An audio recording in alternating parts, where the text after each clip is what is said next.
Ijeoma came into the world on a stormy night. Her first cry, barely louder than the thunder that rolled over the village sky. But even louder than the thunder was the silence that followed when her father saw twisted legs and turned away. He left that night, walked out and never looked back, leaving only shame behind, as though she had asked to be born differently. Her mother, Chinwe, carried the weight of abandonment and the burden of raising a child the world refused to see. Yet, in that tiny clay walled house at the edge of the village, love lived, fierce and tireless. Chinwe worked the farm by day and nursed Ijeoma's spirit by night. Ijeoma could not walk, but her voice soared. At first, it was small, like a whisper the wind would carry away. But as she grew, so did the music in her chest.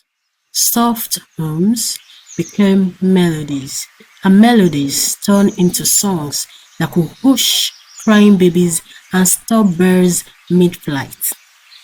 She had one friend, Joy, a girl with a wise smile and a loyal heart. When Chinwe was at the farm, Joy would stay with Ijeoma, wheeling her through the compound, clapping for every note she sang, encouraging every turn of tone until it became flawless.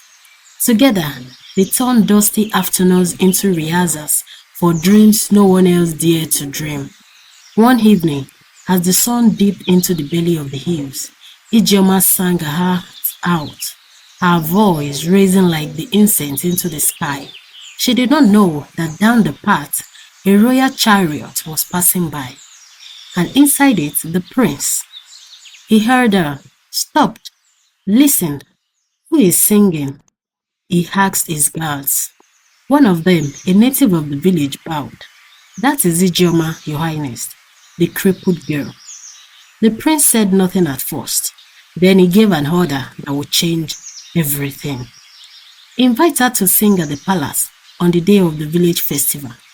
Unknowingly, the prince had chosen her birthday. When Chinwe returned from the farm that day, Ijeoma's eyes were already glowing with joy. Mama, she said, breathless with excitement, the prince wants me to sing at the palace. Tears welled up Chinwe's eyes. On your birthday, she whispered. God is good. Practice intensified.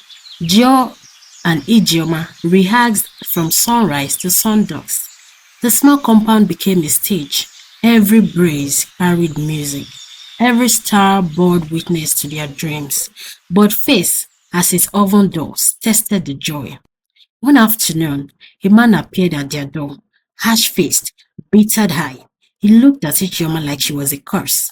Don't disgrace yourself, he said. Don't show your ugly face at the palace. Then he vanished. Ijeoma cried out her heart.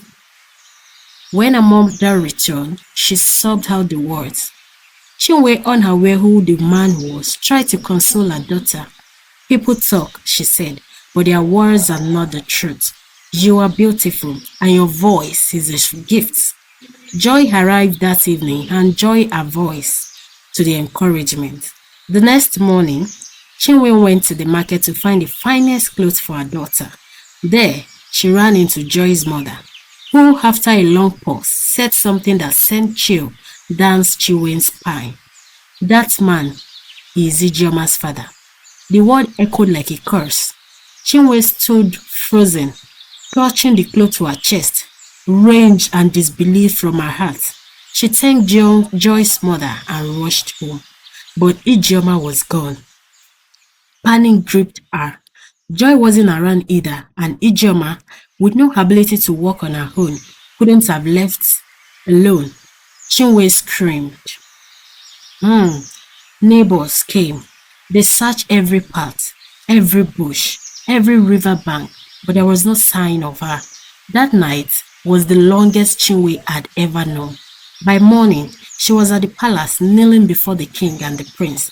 Her voice trembled as she spoke. The king listened, then thundered. Bring her father. The guards moved like lightning. and by sunset he was brought before the throne. His confession broke every heart in the hall.